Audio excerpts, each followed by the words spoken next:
भर्तृहरि शतक में कहा गया है, भर्तृहरि जी ने कहा है, भोगे रोग भयंकुले। लंबा श्लोक है, लेकिन मैं यहाँ पर भर्तृहरि जी की वाणी के माध्यम से भोग में रोग सन्निहित रहता है। जितना ही संसार के भोग के तरफ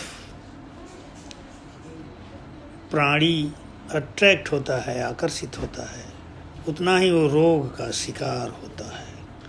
कर्म इंद्रियाँ, ज्ञान इंद्रियाँ और उसके पंच विषय, इस तरह से बहुत सारी सूक्ष्म इंद्रियाँ परमात्मा की कृपा से हमें प्राप्त हुई है। हर इंद्रियों का संयम हमें करना चाहिए।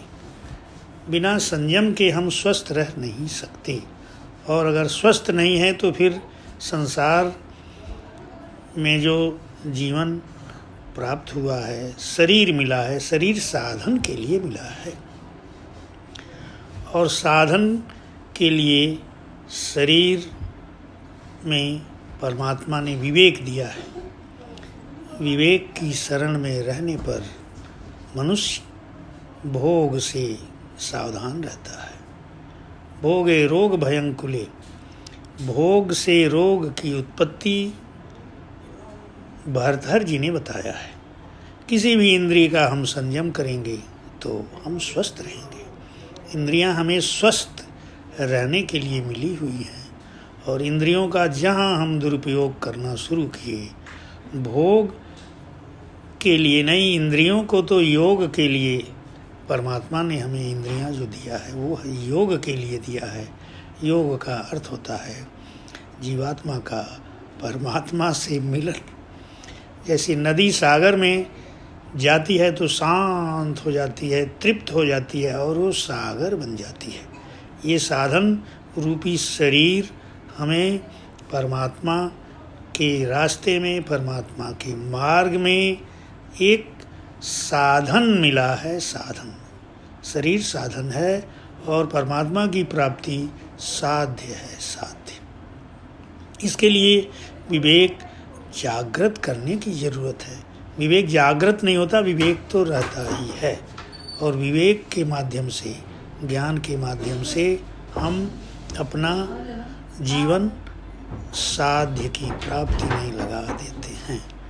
मनुष्य को जितना ही भोग से, खुश रहो बच्चा, जितना ही हम भोग से दूर रहेंगे, बल्कि सारी इंद्रियों को योग में लगाने से परमात्मा की प्राप्ति सुलभ हो जाती है।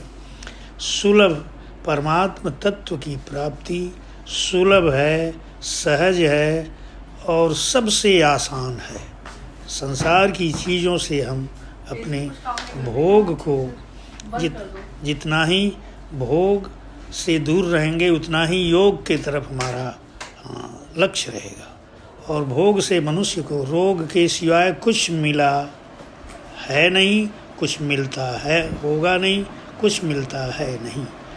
इस नाते भोगे रोग भयंकुले, भोग में रोग की उत्पत्ति सन्निहित रहती है। इंद्रियों का जितना ही संयम हम करेंगे, उतना ही हम रोग से दूर रहेंगे। जीवेम शरदम शतः, 100 साल तक जीने के लिए शास्त्रों में बताया गया है कि 25 ईयर्स, 25 साल तक हमें ब्रह्मचर्य का पालन नितांत आवश्यक है करना। और अगर भोग में हम संयुक्त हो गए तो ब्रह्मचर्य अवस्था में ही फाउंडेशन कमज़ोर हो जाएगा, और कमज़ोर फाउंडेशन पर बहुमंजिली बिल्डिंग बन नहीं सकती, वो धराशायी हो जाती है।